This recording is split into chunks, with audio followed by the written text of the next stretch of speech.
This is a total waste of time, he burst out.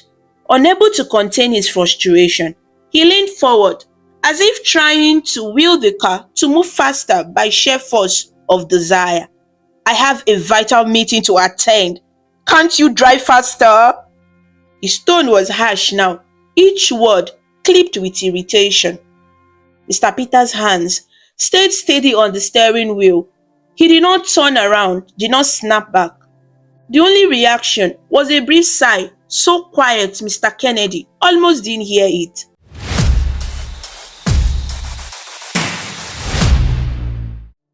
The afternoon sun beat down on Abuja, Nigeria's capital city, casting short shadows on the wide streets.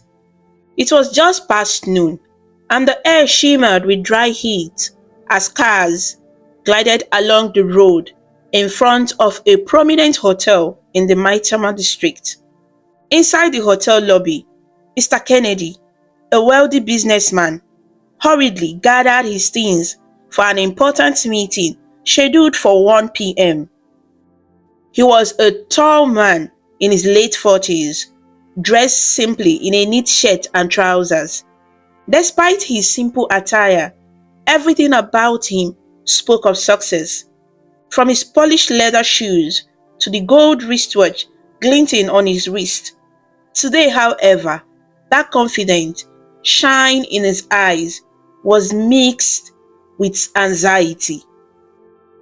Mr. Kennedy had built his fortune through property development and luxury real estate. He was used to be in control of his time, of his businesses, of every situation. That afternoon in Abuja, he believed nothing would be different. By 12 p.m., he was already downstairs, prepared to leave for his meeting across town.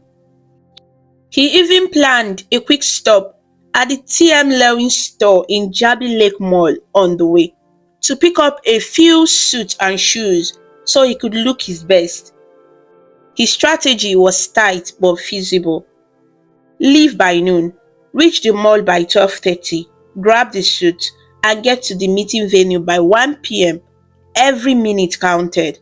However, life had other plans. As Mr. Kennedy stepped out of the hotel's air-conditioned lobby into the bright afternoon, he squinted at the blinding sunlight. The heat was intense, wrapping around him like a heavy blanket. He walked briskly to the parking area where a sleek black sedan awaited, his assigned car for the trip. The driver had taken the day off, but Mr. Kennedy was confident he could drive himself. With a click of the remote, he unlocked the car and settled into the driver's seat. He inserted the key into the ignition and turned it. Nothing happened. Frowning, he tried again, only to be met with silence. A sinking feeling grew in his stomach. He noticed that the interior lights were dim. The car battery was completely dead. Mr. Kennedy's heart skipped a beat. This can't be happening, he thought. Not now. Panic set in as he glanced at his wristwatch. It was 12:03 p.m. The second hand of his luxury watch seemed to tick mockingly fast.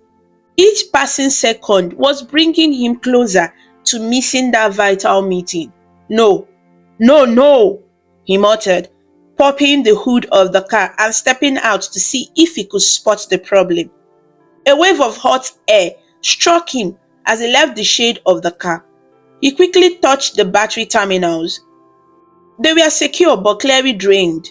Perhaps the driver had left a light on overnight, or the battery was old. Whatever the cause, the result was the same. The car wasn't going anywhere. Mr. Kennedy wiped beads of sweat from his forehead. He felt a rare sense of helplessness. As a businessman, he was used to solving problems with a phone call or a credit card. But this situation left him stranded, at least for the moment. To make matters worse, he realized he had left his phone charging upstairs in his hotel room. The thought of going up to retrieve and call for help would eat up more precious minutes. Besides, even if he called the mechanic or the hotel staff to jumpstart the car, it could take too long. He needed to leave immediately. His eyes scanned the street beyond the hotel gate. Normally, he had a chauffeur or a prearranged car for important trips, but there was no time to arrange that now. Through the shimmering heat, he saw a few yellow painted taxis passing by. There was no other choice. He would have to take a local taxi. It had been ages since Mr. Kennedy last took a regular taxi. His wealth usually afforded him private transportation, but desperation overruled pride. He grabbed his briefcase, adjusted his simple outfit, and started toward the hotel entrance, moving quickly. Outside, the sounds of the city assaulted him. Distant car horns, the hum of traffic, and the murmur of pedestrians going about their way. The security guard at the gate gave Mr. Kennedy a curious look. It was uncommon to see a guest of his stature rushing out looking flustered. Mr. Kennedy normally exuded calm and control, but right now his urgency showed. He raised a hand toward the road, trying to hail a taxi. A couple of taxi drivers noticed the well-dressed man and slowed down. The first taxi to approach was already carrying some passengers, a common sight in Abuja, where some taxis operate on a shared basis, locally called an along service, picking up multiple fares heading the same general direction. Mr. Kennedy didn't mind if it wasn't a private ride, he just needed to get moving. He flagged the taxi down. It was an old Toyota sedan with peeling yellow paint and a cracked side mirror. The vehicle had definitely seen better days. As the taxi pulled over, Mr. Kennedy quickly peered inside. There were two other passengers squeezed in, a young woman who looked like a student in the back seat and an older man in the front passenger seat. The back seat had room for one more person. Normally, Mr. Kennedy might have grimaced at the idea of sharing a small car with strangers, but today he could not afford to be picky. He opened the rear door and slipped in beside the young woman. The seat was worn and the faint smell of dust and petrol hung in the air, but he ignored these details and focused on his watch again. "Please, I need to get to Jabi Lake Mall quickly," Mr. Kennedy told the driver as soon as he settled, his voice tight with urgency. The driver, a middle-aged man with gentle eyes and a short beard, turned slightly and gave a small nod. "Yes, sir," he replied calmly. The taxi eased back into traffic. Mr. Kennedy noticed the driver checking his mirrors and merging carefully rather than darting out. To Mr. Kennedy, it felt agonizingly slow. He bit his lip, trying to stay calm. The time was now about 12:10 p.m. The drive to Jabi on a good day would take around 20 minutes. They moved quickly. He could still make it to the mall by around 12:30, grab what he needed in maybe 10 minutes, and then rush to the meeting venue by 1 p.m. or shortly after. It would be tight, but possibly if the driver hurried. At first, the taxi moved through Maitama's orderly streets at a moderate pace. The young woman next to Mr. Kennedy got off just a couple of blocks later, apparently reaching her destination at a nearby office building. That left only two passengers, Mr. Kennedy in the back seat and the older man in the front. After collecting the fare from the woman, the driver resumed the journey. Instead of speeding up, however, he continued at the same unhurried pace. Mr. Kennedy's anxiety mounted. Every traffic light that turned red felt like a personal affront.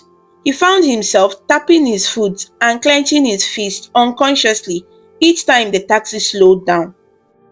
Meanwhile, the other remaining passenger, the man in front, didn't seem bothered at all.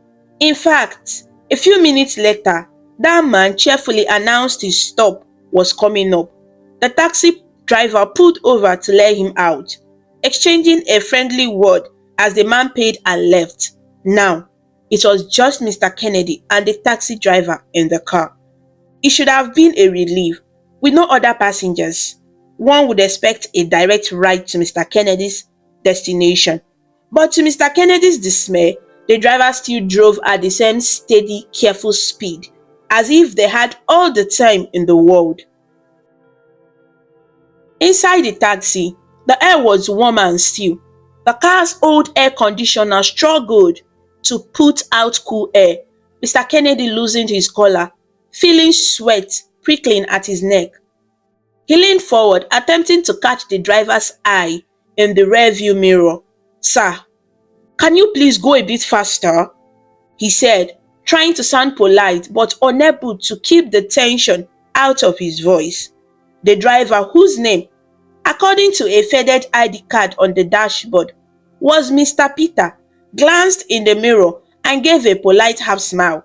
"Traffic is a bit light today. We will get there, sir," he replied softly, then returned his focus to the road. However, getting there at this pace was not enough for Mr. Kennedy.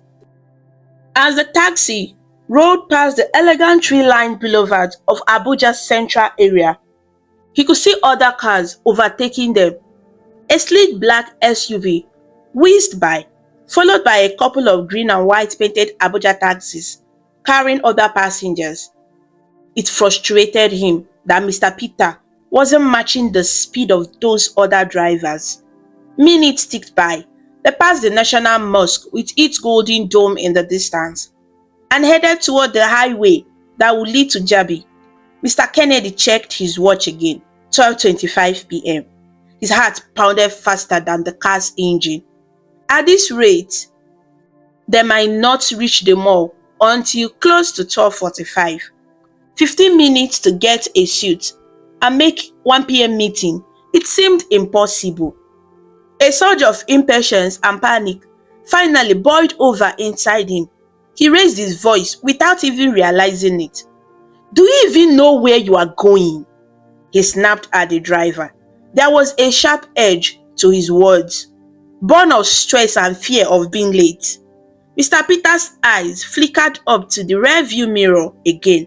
His expression remained calm, almost stoic. "Yes, sir. Jabi Lake Mall. I know the place, sir," he answered quietly. He did not sound offended, only factual. But Mr. Kennedy was in no mood to appreciate the driver's calmness. To him, that calm felt like indifference to his urgent situation. As they got onto a stretch of road free of traffic, Mr. Kennedy expected the driver to accelerate. Instead, Mr. Peter maintained a steady speed, obeying the city's speed limit and slowing slightly for the occasional pothole. It was more than Mr. Kennedy could bear. He felt every muscle in his body tensing. "This is a total waste of time," he burst out. Unable to contain his frustration, he leaned forward, as if trying to will the car to move faster by sheer force of desire. "I have a vital meeting to attend. Can't you drive faster?"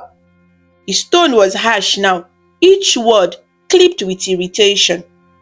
Mr. Peter's hands stayed steady on the steering wheel. He did not turn around, did not snap back.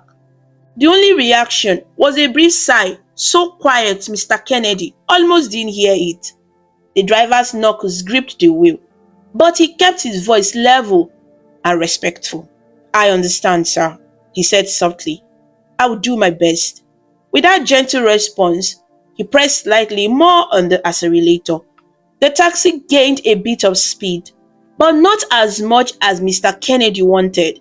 They overtook a slow truck, but still cruised below what Mr. Kennedy felt was truly fast. It wasn't enough. Mr. Kennedy felt an anger he rarely showed to strangers rising up. Perhaps it was the stress of the day's schedule unraveling, or maybe it was the unfamiliar helplessness of being dependent on someone else's driving. He had planned everything so meticulously, yet here he was, at the mercy of a taxi driver's choices. Why did my car have to fail today of all days? He thought bitterly. But in his frustration, found a target in Mr. Peter. Over the next few minutes, complaint after complaint tumbled out of Mr. Kennedy's mouth. He criticized the route. We should have taken the expressway. It is faster. Even if in reality, Mr. Peter was on the main road to Jabi. He complained about the taxi's condition. If your car was in better shape, maybe you wouldn't have to slow down so much. Unfairly blaming the vehicle for every bump. He even questioned the driver's competence outright. Have you ever even driven anyone to a timed appointment? You are going to make me late, man. Each sharp remark hung in the air of the smoker. With each outburst, Mr. Kennedy's voice rose higher. His words came out cutting and impatient. He was a man used to commanding boardrooms and negotiating deals, and now that commanding tone was directed at the humble taxi driver. One could almost imagine the stress and anger pouring out of Mr. Kennedy like stream. Yet, throughout all of it, Mr. Peter remained calm. He did not respond defensively to the insults. He did not raise his voice in return. In fact, he mostly stayed quiet, letting Mr. Kennedy's complaints wash over him like waves against a rock. Occasionally, Mr. Peter would murmur an apology. I'm sorry, sir, in a tone so mild it barely registered over Mr. Kennedy's tirade. There was a dignified patience in the driver's demeanor, as if he understood that the anger wasn't truly personal, but born from the passenger's own worries. Inside the car, silence finally fell after Mr. Kennedy ran out of fresh ways to complain. He sank back against the seat, breathing hard as if he had run on a race, his heart thumping. He stared out the window at the Abuja cityscape racing by, though to him, it still felt too slow. They were getting closer to Jabi now. The signs of Jabi Lake Mall and the surrounding district began to appear.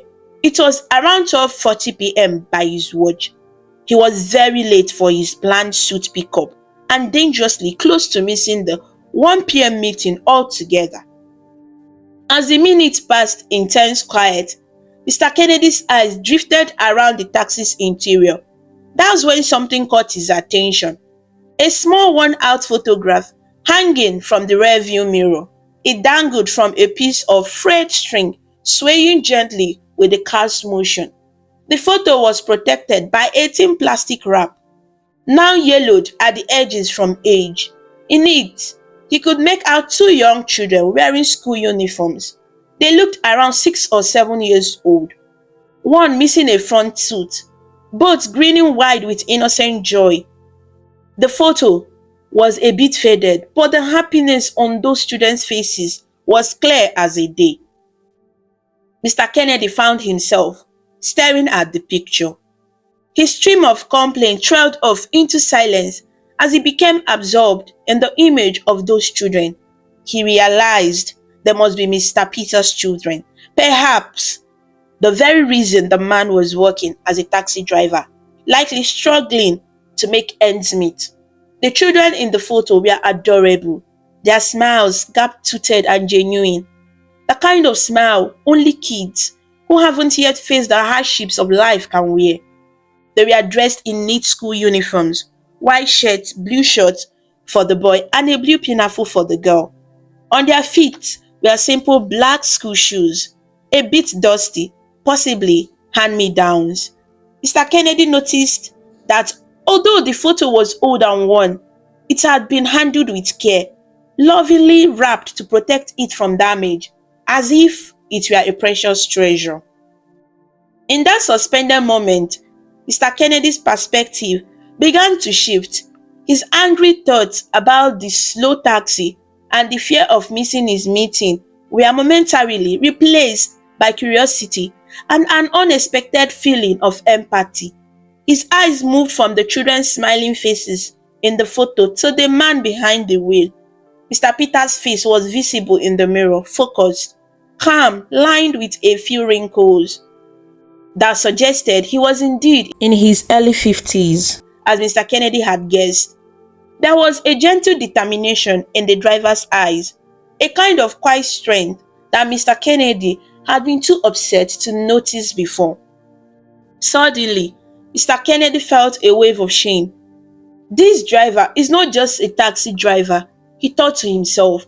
He's a father who probably wakes up at dawn to drive strangers around the city's hot and hectic streets, all to earn enough to take care of those two little children smiling in the photo.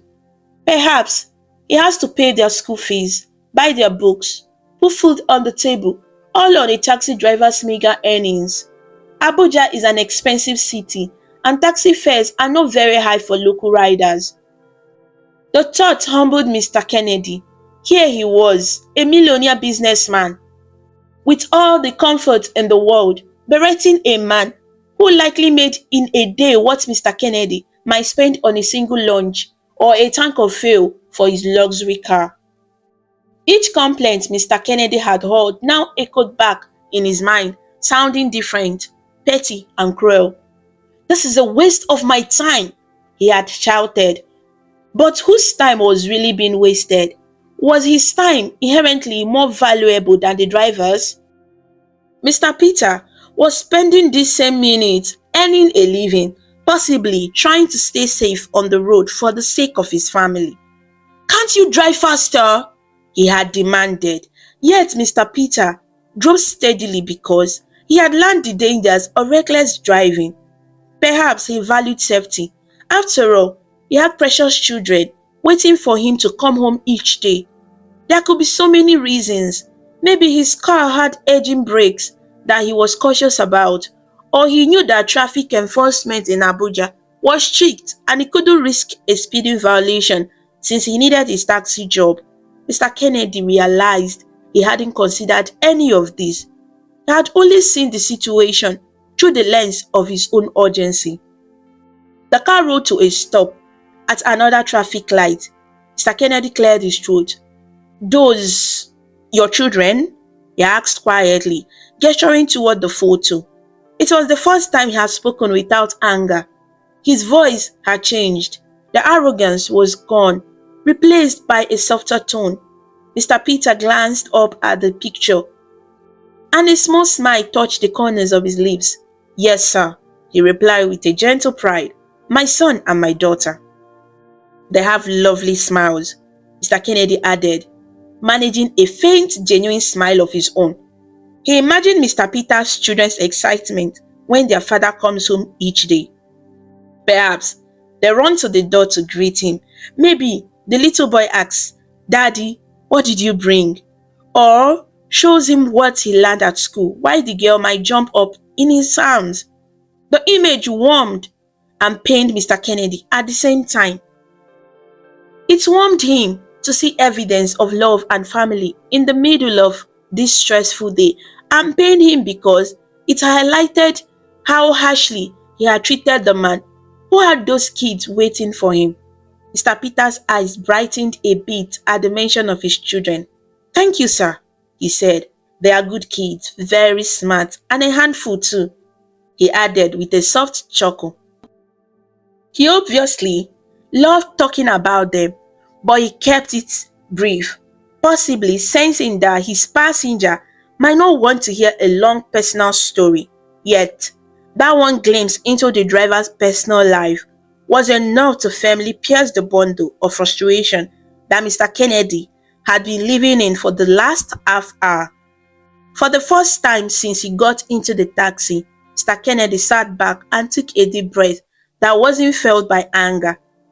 The traffic light turned green and the taxi moved on. Now, an uncomfortable silence filled the air, uncomfortable at least for Mr. Kennedy. He felt embarrassed by his earlier behavior.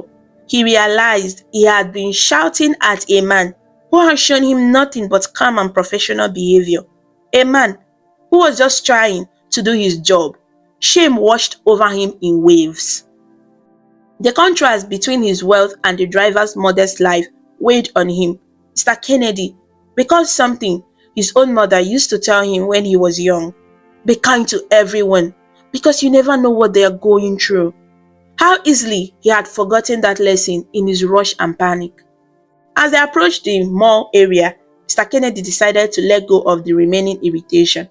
After all, despite the slower pace, Mr. Peter was still getting him to the destination. He's helping me, Mr. Kennedy thought, and I have been so unkind in return.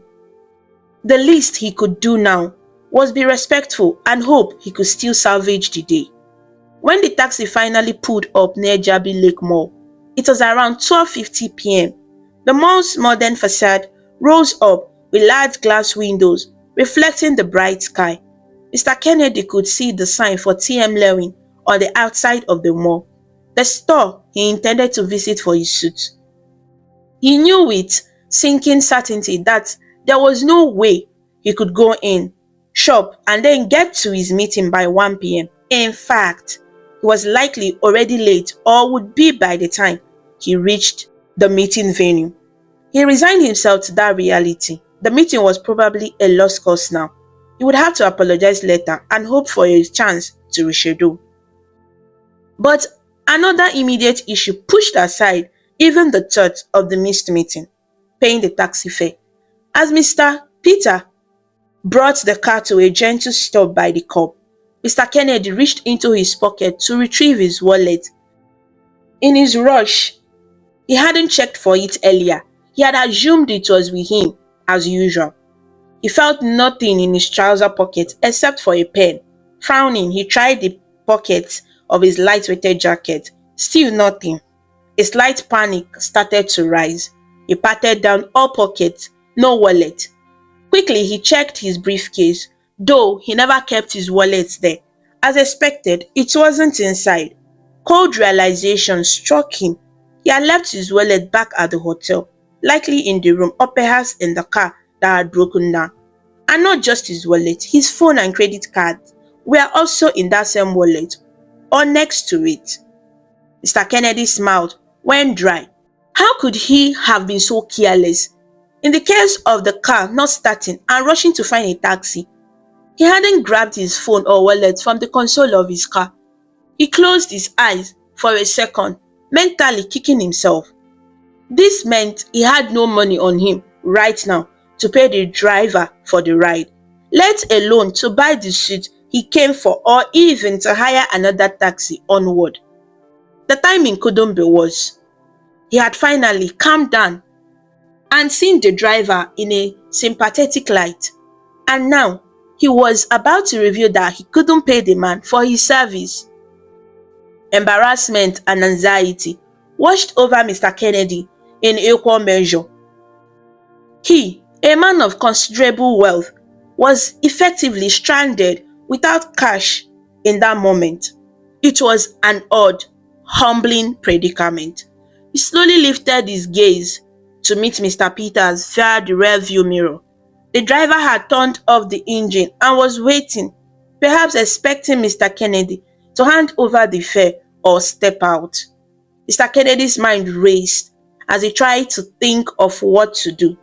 Could he ask the driver to wait while he ran inside the mall to see if he could withdraw money somehow? No, that wouldn't work without his cards or phone. Maybe he could borrow a phone from someone to call the hotel, ask them to send his belongings with a staff member. That would take too long, and this driver had other work to do. He realized with dread that the simplest course was to tell the truth and face the consequences.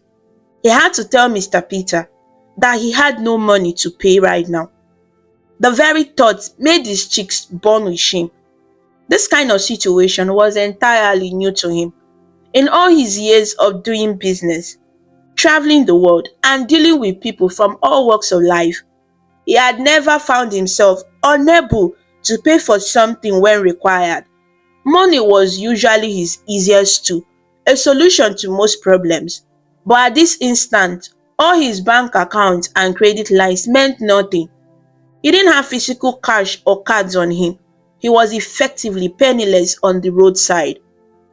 Mr. Peter glanced back, noticing that Mr. Kennedy hadn't exited the car yet. The driver's eyebrows knitted together with slight concern. Perhaps he sensed something was off. In a gentle voice, he asked, "Sir, is everything okay?" This simple, polite question, especially spoken in that kind of tone, made Mr. Kennedy feel even smaller. He opened his mouth, but at first no sound came out. He was tongue-tied, struggling to form the words of an explanation. After a long pause, Mr. Kennedy managed to speak, his voice low and strained. I I have a problem." Mr. Peter turned fully in his seat now to look at his passenger. Mr. Kennedy continued hauntingly, avoiding eye contact. "I'm really, really sorry, but I just realized I left my wallet and phone back at the hotel. I have nothing to pay you with right now." The confession hung in the air. Mr. Kennedy felt his face grow hot. He couldn't believe he was in this scenario, apologizing to a taxi driver for being unable to pay a fare that was, in truth, a trivial amount for him under normal circumstances. It was as if all the status and pride he carried had been stripped away in an instant. He braced himself for the driver's reaction. He had half expected Mr. Peter to frown in anger or express frustration, maybe even raise his voice after all the rudeness he endured earlier. He deserved it, Mr. Kennedy thought bitterly. If the roles were reversed, would he not feel upset that someone was unable to pay after taking his service?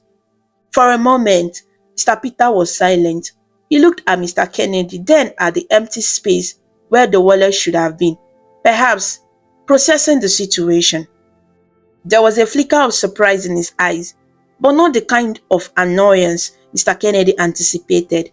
Instead, Mr. Peter's expression softened further with understanding. "Ah, I see," he said quietly. He glanced at his watch and then out the window as if considering something. Mr. Kennedy hurriedly added, "I'm so sorry. I can't believe I did this." He was surely apologetic. All the impatience and anger from earlier had evaporated. Now he just felt like a foolish man who had been taught a lesson in humility by circumstances. "I could maybe have you drive me back to the hotel," Mr. Kennedy offered, though he knew it was unfair to ask. "I have money there and I will pay you double for the extra trouble." At this point, Mr. Peter shook his head and held up his hand gently. "Sir, please," he interjected in a calm voice. "It's all right, there is no need." Mr. Kennedy looked at him in confusion. No need? Did he mean no need to pay at all? Mr. Kennedy's conscience pricked him. He didn't want to effectively steal a ride, especially not from someone likely earning far less in a day than Mr. Kennedy usually spent on a single dinner. "No, I will pay you. I'm really sorry about this," he insisted, flustered. "Maybe you can give me your number or something, and I will send someone with the money or transfer it to you later today. I promise." But Mr. Peter simply smiled kindly and shook his head again. "Sir, please don't worry about it," he said, his voice as soothing as if he were talking to a family member. "I understand these things happen." He genuinely sounded as if this was not a big problem.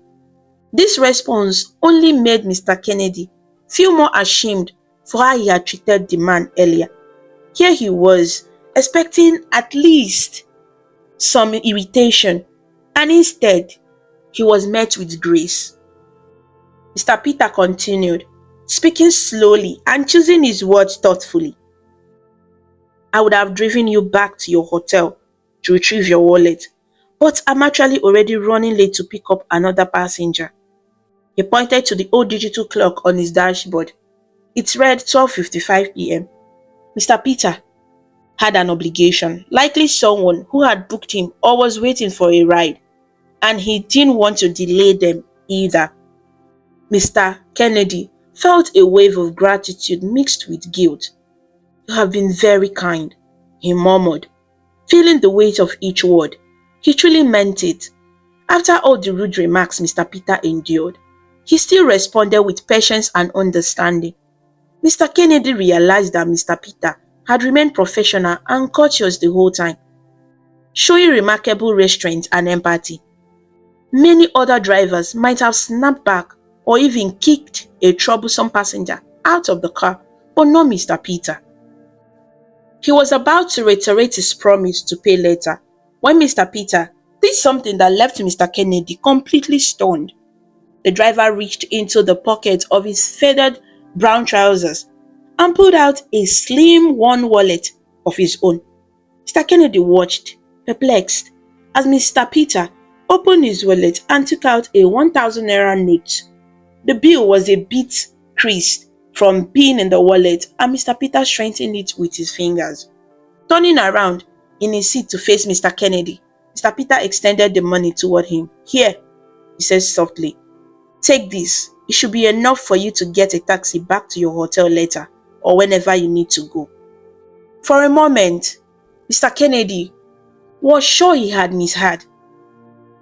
His eyes widened, staring at the blue-colored 1,000 naira note in the driver's hand. That amount was modest, roughly the typical fare for a short taxi ride in the city, perhaps a bit more. But what really shocked Mr. Kennedy was the realization that this driver, whom he had treated so poorly, was offering him money out of his own pocket. It was unthinkable to him. He felt his throat tighten with emotion and words utterly failed him. He lifted his hands, shaking his head vigorously. I can't accept this," he managed to stammer. The idea of taking money from Mr. Peter was unbearable. Mr. Peter likely needed that cash for fuel, or for his family's dinner, or some other necessity. Yet, Mr. Peter was pressing it into his hand insistently. When Mr. Kennedy didn't immediately take it, Mr. Peter gently reached through the partition and almost tucked it into Mr. Kennedy's palm. "Please, sir," Mr. Peter said, looking at Mr. Kennedy with sincere eyes. "Don't worry about the fare, and use this to help you get back safely. I know how it feels to be stuck without any money or phone. I can't leave you like that." Mr. Kennedy felt a lump in his throat. This was too much kindness, more than he ever imagined encountering today, especially from someone he had been so rude to. He tried one more time to protest. "Mr. Peter, I shouted at you. I was so impatient. And now you are being so good to me. I don't know what to say." He could feel an unexpected wetness gathering in his eyes. He blinked rapidly, astonished that he was on the verge of tears. It was not sadness, but overwhelming mix of gratitude and self-reproach causing the emotion. Mr. Peter simply gave a modest shrug. "Sir, everyone has hard days," he said kindly. "I could tell you we are under pressure. It's okay." He spoke as though he were the one comforting him rather than the other way round. What kind of man is this? Mr. Kennedy thought. He was humbled to his core by Mr. Peter's graciousness. In all his life dealing with wealthy clients, shrewd investors, and tough negotiators, he had rarely encountered such pure kindness and empathy.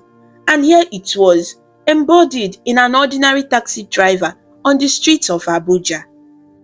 Before Mr. Kennedy could say anything more, Mr. Peter gently motioned for him to step out so he could continue with his day. "I truly hope your meeting goes well if you are still going," he said. Then with a tiny encouraging smile he added, "Sometimes we miss things we planned, but maybe it's for a good reason." There was a hint of wisdom in those words that Mr. Kennedy would only fully grasp later. With that, and a final polite nod, Mr. Peter turned back in his seat, restarted the taxi's engine, and with a rumble pulled away from the curb. Mr. Kennedy stepped out of the car in a daze, the 1,000 naira note clutched in his hand. He stood there on the sidewalk outside Jabi Lake Mall, watching the battered yellow taxi merge into traffic and disappear down the road. The city noise swirled around him, but for a moment, he had none of it. All he could think about was what just happened. He had expected to feel anger at this point, anger at missing his meeting, anger at his car failing him, anger at anything. But instead, he felt something entirely different welling up inside, a profound sense of humility and awe. In the span of less than an hour, he had been rushed, frustrated, and angry. Then, silenced by a glimpse of someone else's life and ultimately shown incredible kindness by that very person he had mistreated. Slowly, Mr. Kennedy became aware of his surroundings again. The chatter of shoppers going in and out of the mall, the raving car engines in the parking lot, and the relentless sun above. He looked at the 1,000 naira note in his hand. The bill was slightly worn, and he realized it might have been a significant part of Mr. Peter's expected earnings for the day. It was likely more than what the taxi fare had been. Perhaps the fare on the meter, if the taxi had one, might have been around 700 to 800 naira for that distance. Mr. Peter not only waived that but also gave extra. That realization made Mr. Kennedy's chest ache with gratitude and a touch of shame. He carefully folded the note and placed it in his shirt pocket, a temporary holding place until he could repay it. But something in him felt that this note was special. It was no longer just currency. It was a symbol of an act of goodness he would never forget. I will make this right, he promised himself silently. I'll repay him and thank him properly. Mr. Kennedy glanced at his wristwatch one more time. It was a couple minutes past 1 p.m. The meeting had certainly started without him, and his absence was likely noted. Under normal circumstances, missing such an important meeting would have been a source of panic and dread for him. Surprisingly, though, as he stood there now, Mr. Kennedy felt a strange sense of calm. The weight of the missed meeting seemed to pale in comparison to what he had just experienced.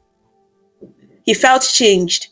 The lesson he had just received from Mr. Peter about patience, humility, and generosity overshadowed the business concerns that had consumed him all morning. Decided what to do next, Mr. Kennedy realized going into the mall for a seat was pointless now. Instead, he walked over to a bench under a shade tree near the mall's entrance and sat down. He needed a moment to collect his thoughts. The shade was a relief from the blazing sun, and a slight breeze from the direction of Derby Lake cooled the sweat on his brow. He closed his eyes and replayed the entire episode in his mind. The dead car battery, the frantic rush to catch a taxi, his yelling and Mr. Peter's silence, the photograph of the children, the forgotten wallet, and finally, that incredible gesture of the 1,000 naira note pressed into his hand. It felt almost like a story from a book or a movie. Yet, it had happened to him, Mr. Kennedy, just an ordinary Wednesday in Abuja that turned extraordinary. He thought about how close he had been to letting anger and ego completely dominate him today. If he hadn't noticed that photo, would he have still learned this lesson? Would he have just stomped off angrily at the mall, leaving a bad impression and perhaps never knowing the true character of the man who drove him? Life has interesting ways of teaching us, he mused. Sometimes, in the midst of chaos, a small detail, like a photo of smiling children, can shift our perspective entirely. After resting a few minutes, Mr. Kennedy knew he needed to get back to his hotel and retrieve his wallet and phone. He felt a bit lost without his phone. He couldn't even call his office or the people at the meeting to explain. Perhaps they had tried reaching him and got no answer. Standing up, he flagged another taxi, this time making sure it was a direct hire for himself. A different driver pulled up and Mr. Kennedy negotiated the fare to his hotel at about 600 naira. Ironically, he handed over the same 1,000 naira note Mr. Peter had given, asking the new driver to keep the change once he got him to the hotel. In his mind, he thought, this money is going right back to helping me as it was intended. On the ride back, Mr. Kennedy was quiet and introspective. The new taxi driver tried to make small talk about the weather and traffic, but Mr. Kennedy responded politely and briefly. Too absorbed in his own thoughts, he realized he had completely missed the meeting by now, and strangely, he did not mind as much as he would have expected. There would be a fallout perhaps. He might have to apologize formally or maybe even lose the business opportunity. But the impact of what he learned that day felt more significant to his life in the long run. When he finally returned to the hotel, he retrieved his wallet and phone from the car. The battery had since been jump started by a hotel maintenance worker, he later learned. He immediately called his secretary and asked her to contact the people at the meeting to convey his apologies and request a reschedule or send any urgent documents via email. After that, he went up to his room, sank into a chair, still marveling at how the day had unfolded. That night, Mr. Kennedy lay in bed, replaying the day's event over and over. He realized that in his life of luxury and business, he had become somewhat insulated from the daily struggles and simple acts of kindness that everyday people share. He thought about how a man with so little, Mr. Peter, likely lived a modest life, perhaps even struggling with bills, was willing to be kind and forgiving to someone who had more than enough. It was a humbling thought. Mr. Kennedy promised himself that he would never forget this lesson. True wealth, he now understood, was not about money or assets. It was in character, in compassion, in how one treats others. In the days that followed, Mr. Kennedy found his mind drifting often to the taxi ride and Mr. Peter. He shared the story with a few close friends and family members, not to boast about what he planned to do, but because he was so moved that he had to speak about it. Each time he recounted detail, how he had yelled at the driver and how the driver had responded with patience and an act of kindness. He found himself getting emotional. His friends were amazed. Some were silent, taking in the moral of the story, while others expressed disbelief that a stranger would be that generous, especially after being treated harshly. Mr. Kennedy's wife told him softly, "It sounds like you met an angel in disguise." In some ways, Mr. Kennedy agreed. Mr. Peter's demeanor and kindness did feel almost angelic. For 2 weeks, the incident stayed vivid in Mr. Kennedy's mind. In quiet moments, he would picture Mr. Peter's old taxi rattling along, the one photo of the kids, and that calm voice saying, "It's all right, sir." He knew he wouldn't let this go as just another anecdote. He felt a responsibility now, a responsibility to repay kindness with kindness and perhaps to pay it forward.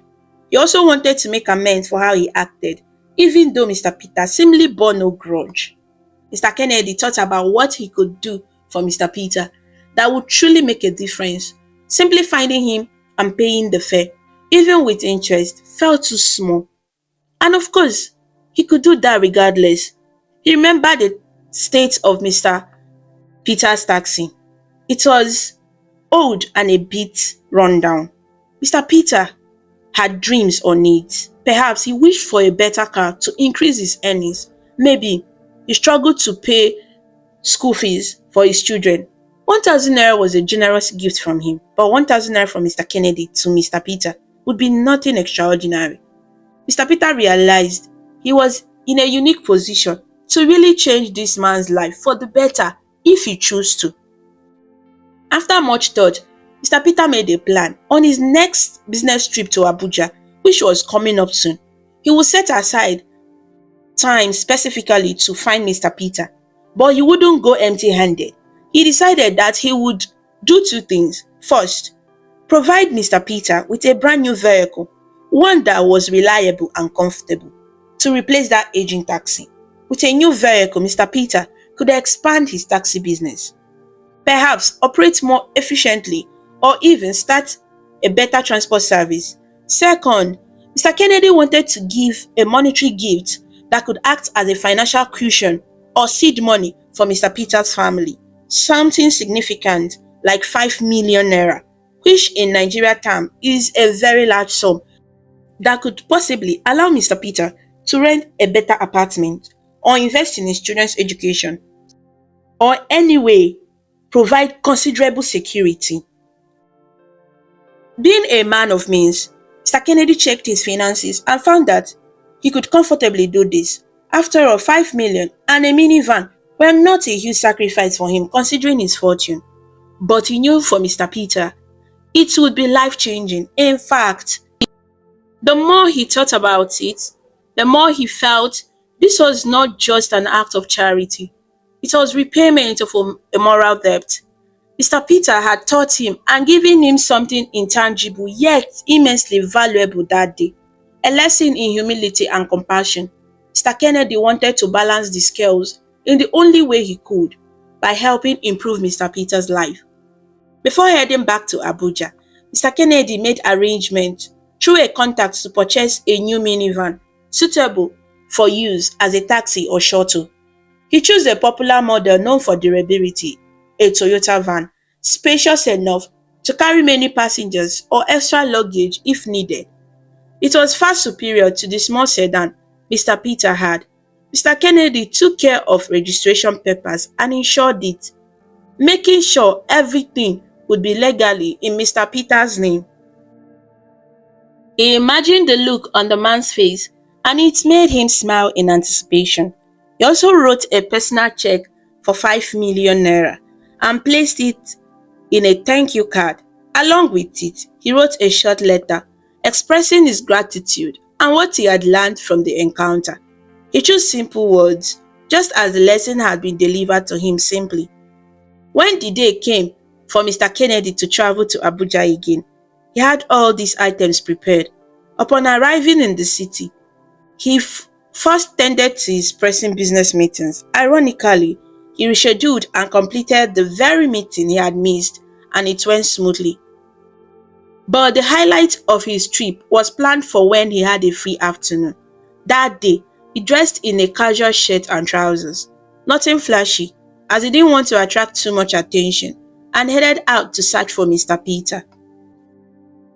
Mr. Kennedy remembered that Mr. Peter had dropped him near Jabi Lake Mall, and he had mentioned being late to pick up another passenger.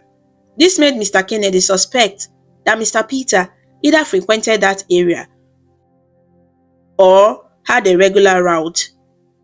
Many taxi drivers in Abuja had certain areas they operate in or stands where they wait for passengers. It was possible Mr. Peter often waited at a taxi park or junction near the mall or in the adjacent district. So Mr. Kennedy decided to start the search around the Jabi area. He went to the same spot where he had alighted 2 weeks before, hoping maybe fate would be kind and he would spot that distinct old yellow taxi or the driver's familiar face. He took with him one of his junior associates, partly for help and partly because carrying the keys and documents of a new van felt momentous and he wanted a witness to this event. They also brought the new minivan along, driven by a hired driver, and parked it discreetly in a lot nearby, ready for the surprise. At the taxi park near Jabi Lake Mall, dozens of taxis and their drivers miled about, waiting for fares. The area was bustling with activity, commuters hopping into shared cabs, calling out their destinations, street vendors selling cold sachets of waters and snacks to drivers waiting on the shade, and the general hum of city life. Mr. Kennedy felt a bit out of place in this environment, as he normally wouldn't be walking around a taxi rank, but he was determined. He began asking around, describing Mr. Peter to some of the drivers lounging by their cars. "Excuse me, do you know a driver named Peter? He's around 40, drives an old model yellow taxi, and he has a photo of 2 kids hanging in his car." Mr. Kennedy asked politely. The first 2 drivers he approached shook their heads or said they weren't sure. One suggested checking further down by the roadside where some taxis lined up for the evening rush. Not discouraged, Mr. Peter kept looking. He walked around the vicinity, eyes scanning each taxi and driver he passed. He realized he hadn't gotten a good look at the exterior of Mr. Peter's car that day, but he remembered the driver's face well. It was etched in his memory. After about 20 minutes of searching and asking, a young motorcyclist, one of the Okada riders, who had overheard him inquiry called out, "Oga, you dey find Peter taxi driver?" "Sir, are you looking for Peter the taxi driver?" Mr. Kennedy turned and nodded. "Yes, yes, I am," he said. The motorcyclist pointed towards a small gathering of taxi near a corner of the mall's parking area. "Check that side. In dey carry passengers go airport sometimes. Im motor be old Toyota yellow colour," the man said in pidgin English. Mr. Kennedy thanked him and hurried in that direction. As he neared the indicated spot, he saw a line of a few taxis slowly moving forward as passengers boarded, and then his heart quickened. There it was, the same old Toyota sedan, its yellow paint unmistakably faded, and through the windshield, he thought he could see something dangling from the rearview mirror. It looked like a photo. It was Mr. Peter's taxi. Mr. Peter himself was standing outside the car at that moment, waving in a couple of new passengers who were heading to the airport. From the luggage they carried, he was still doing his job diligently, picking up fares just as on the day they met. Mr. Kennedy felt a surge of excitement and relief at having found him. He walked briskly towards the taxi. Mr. Peter was about to get into the driver's seat when Mr. Kennedy approached from the side. "Mr. Peter," he called out, a wide smile breaking over his face. The driver paused and looked at Mr. Kennedy, momentarily puzzled. Clearly, he didn't recognize Mr. Kennedy immediately in these different contexts and outfits. After all, 2 weeks had passed and he had countless passengers in between. "To clarify," Mr. Kennedy added, "it's me, the man from 2 weeks ago who forgot his wallet, the one who was rushing to a meeting." As he said this, he placed a hand on his chest and gave an apologetic little wave. He half expected Mr. Peter to remember and perhaps be cautious or neutral, given how their initial encounter had been. Recognition dawned on Mr. Peter's face. His eyes widened slightly and then a friendly smile appeared. "Ah, yes, sir, I remember," he said warmly. He stepped away from the car, surprising the two passengers who had just settled in the back seat. Mr. Peter quickly told him, "Please excuse me for 1 minute." He closed their door and walked a few paces to talk with Mr. Kennedy. The passengers looked curious but remained patient. Mr. Peter immediately began, "Sir, how are you? Did you get everything sorted out that day?" He sounded genuinely concerned, as if he had been wondering what became of him after driving off. Mr. Kennedy was touched. Even after all that, Mr. Peter had perhaps thought about him. "I'm fine, thanks to you," Mr. Kennedy said earnestly. I can't tell you how grateful I am for what you did. I have been meaning to find you. Actually, I came back here mainly to look for you." Mr. Peter looked a bit surprised. "To look for me?" he echoed. Mr. Kennedy nodded. He took a deep breath and then started to express himself. "I owe you an apology firstly," he said. "The way I behaved that day was unacceptable. I was stressed, yes, but that's no excuse for how I spoke to you. You were just doing your job and you did it well. I'm truly, truly sorry, Mr. Peter." Before Mr. Peter could respond, Mr. Kennedy continued, "And I also owe you my thanks. You helped me more than I can explain. You showed me kindness when I least deserved it. I haven't forgotten it. In fact, I think about it every day." His voice was sincere and filled with emotion. This was a man unburdening his heart.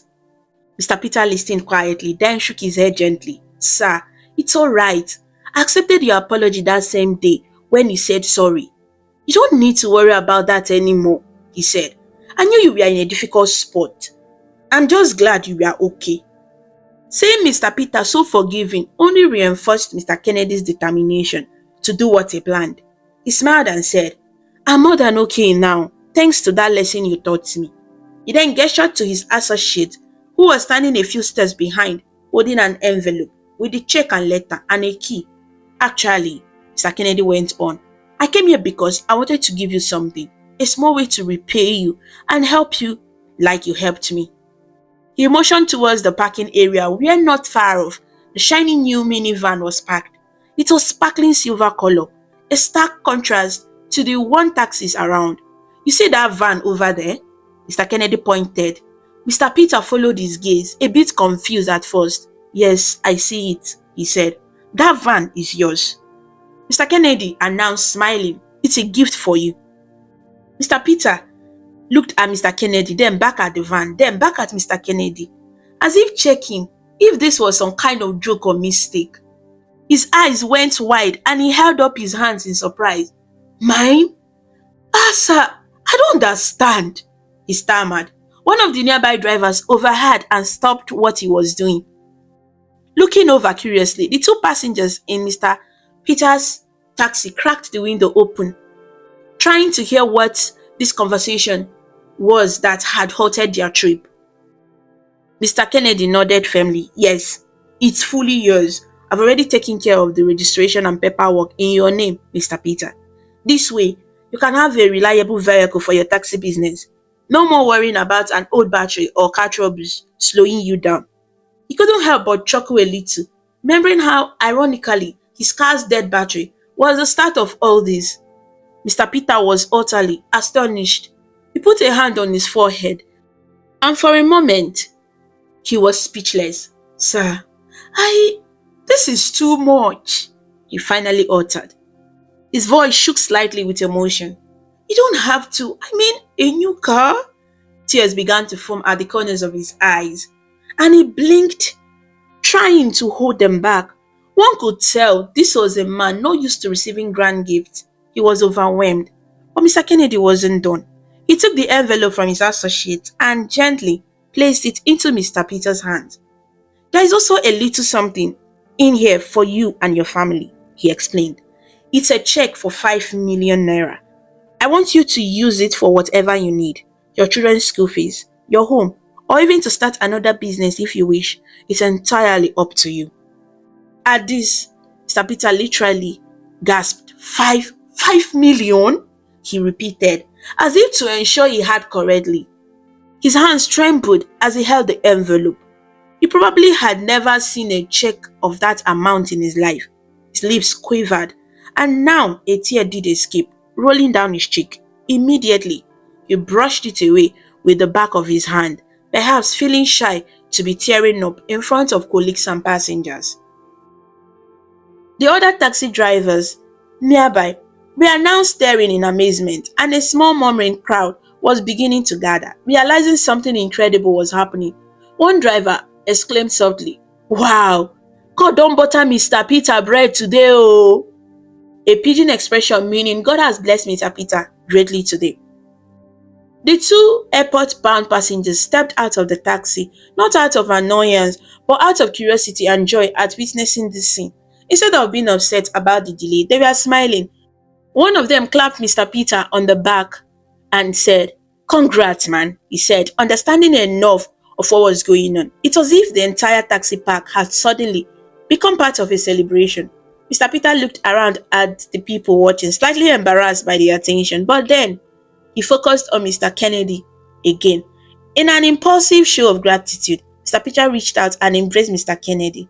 It was a quick, heartfelt hug, one arm around him in a half hug since traditionally men might be a bit reserved. But in that moment, Mr. Peter forgot reservations.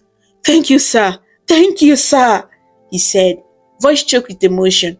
I don't even know what to say. God bless you. God bless you, sir. Mr. Kennedy patted his back and nodded, feeling his own eyes moist now. You are very welcome, and please call me Kennedy, he replied gently. It felt odd to be addressed so formally by someone older than him who had done so much for him in character. When they released the embrace, Mr. Peter looked at the keys in his hand, almost unbelieving. This is like a dream, he murmured. Mr. Kennedy looked at him and said, That 1,000 naira saved me that day. By this time, the feeling around the taxi park was electric and positivity. Some drivers were even clapping or cheering. It's not every day that one of their own receives such a stroke of fortune. The two passengers who had been in Mr. Peter's taxi kindly said they would catch another ride to the airport, clearly not wanting to intrude on this big moment. They waved off Mr. Peter's apologies for the delay, saying no problem, with thumbs up as they joined another taxi, undoubtedly to share the story later of what they witnessed. Mr. Kennedy and Mr. Peter walked over to the new minivan together. Mr. Peter's hand ran over the smooth shiny hood of the vehicle, almost relevantly, He peered inside the windows at the spotless seat and marveled at the fact that it was his. He turned to Mr. Kennedy, still somewhat incredulous, and said, I have driven people in fancy cars and seen big men with wealth, but I never knew any would look my way like this. You have changed my life. My children, oh. He put a hand over his mouth as fresh tears threatened when he likely thought of what this meant for his kids' future. They will have a better life because of today, he said softly. Sir Kennedy felt a swell of happiness. This feeling of truly making a difference was worth more than any deal he had ever closed or any profit margin he had improved.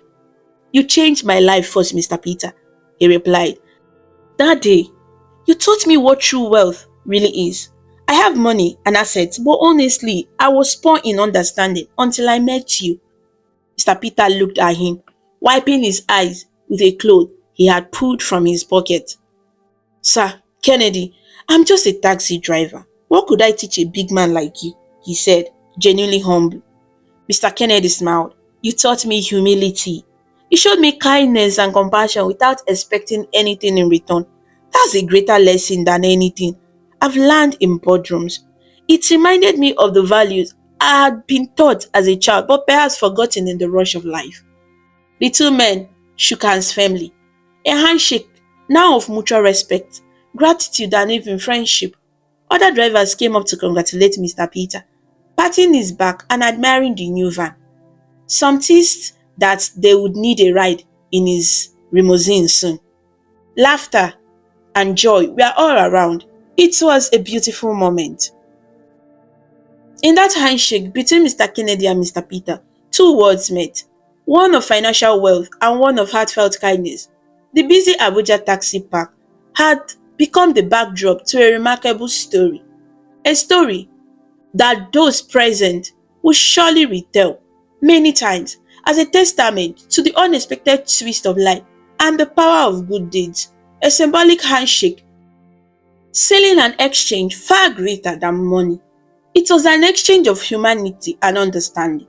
Eventually, Mr. Kennedy bid farewell to Mr. Peter after ensuring the driver had his contact information and vice versa.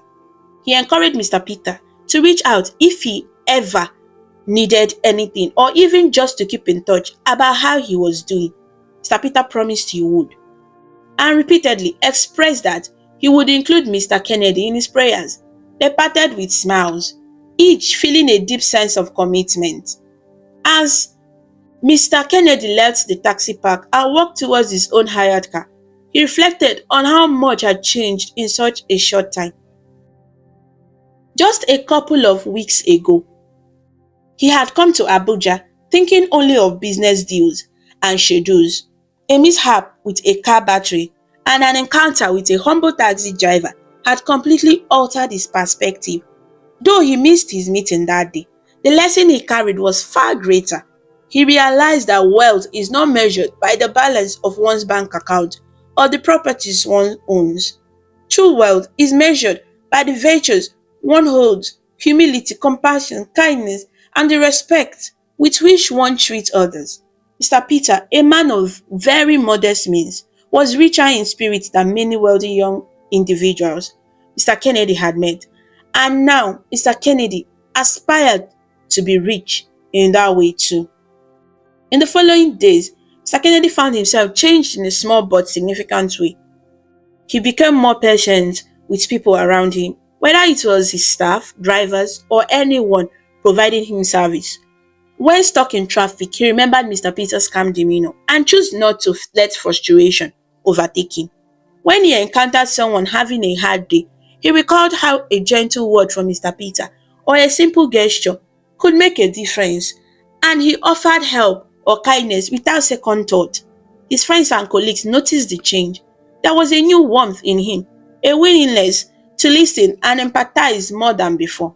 One evening, back in his home city, Mr. Kennedy sat with his family and told his teenage children the entire story of Mr. Peter and the taxi driver.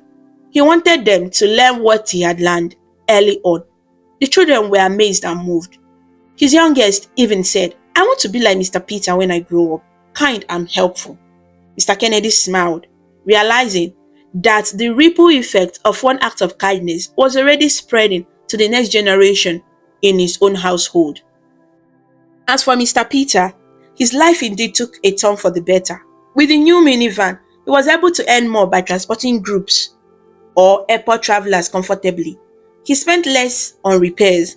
He became somewhat of a local legend among the taxi driver community, the man whose good deed was repaid in an unbelievable way.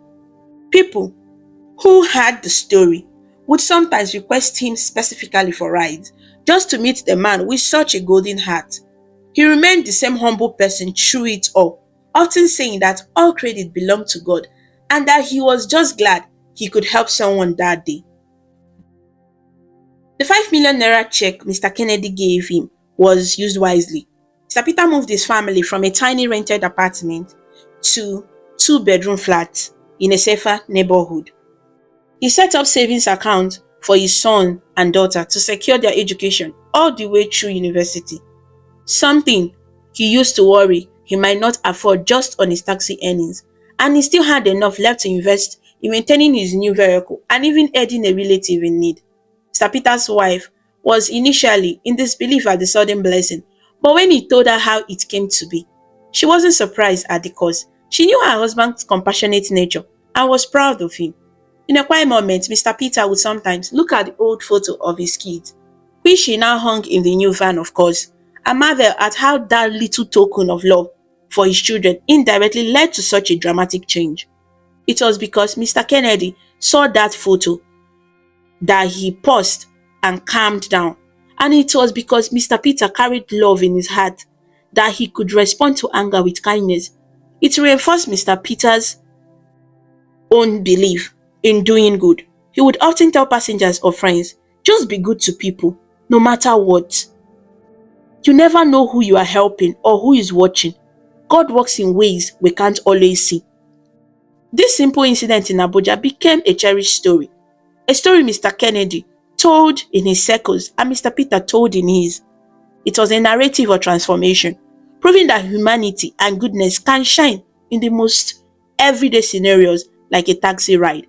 In the end, Mr. Kennedy and Mr. Peter stayed in touch. Whenever Mr. Kennedy visited Abuja, he would sometimes call Mr. Peter for a ride, not because he needed a taxi, but because he enjoyed chatting with him and hearing updates about his family. They developed a genuine friendship built on mutual respect. Mr. Kennedy even met Mr. Peter's children and told them, "Your father is a hero to me." The kids, a bit shy, were happy because they could continue schooling without fear of being sent home for fees. And they adored their father even more after hearing how kind he was to a stranger. True wealth, Mr. Kennedy realized each time he thought of this, was not measured by money, cars, or properties. It was measured by humility, compassion, and how one treated others. He had learned this unforgettable lesson from a man who, by society standard, had very little. Mr. Peter might not have had a lot of money, but he was rich in the qualities that mattered the most. And by sharing that richness of spirit, he had taught a wealthy man what it really means to be a good human being. A man with very little had indeed taught a man with so much the greatest lesson of life. The story of Mr. Kennedy and Mr. Peter is a shining example that kindness never goes unrewarded, and that sometimes life has a beautiful way of bringing people together to learn from each other. It's a story that reminds us to stay humble and compassionate, no matter our status, and to recognize that in treating others with dignity and kindness, we discover the true measure of our own wealth as human beings. True wealth is not money or status. It is the kindness and respect we show to others. Mr. Kennedy's rush and rude words did not make him powerful. Mr. Peter's patience and generosity did. When we pause to see people as human, parents, workers, dreamers, we become humble, we learn, and we grow. Small acts of compassion can change a life, including our own. Treat everyone with dignity, because you never know whose quiet goodness will teach you your greatest lesson. Thank you so much for watching this amazing story about Mr. Kennedy and Mr. Peter on African Stories by V. If you liked it and felt inspired with their journey, please show your support by clicking the like button, sharing with your friends, and leaving a comment below. To see more interesting story and learn about different cultures, subscribe to African Stories by V. And do not forget to ring the notification bell so you never miss a new story. Your support means a lot and helps us bring more stories to you. Until we meet again, stay connected, stay inspired, and keep smiling.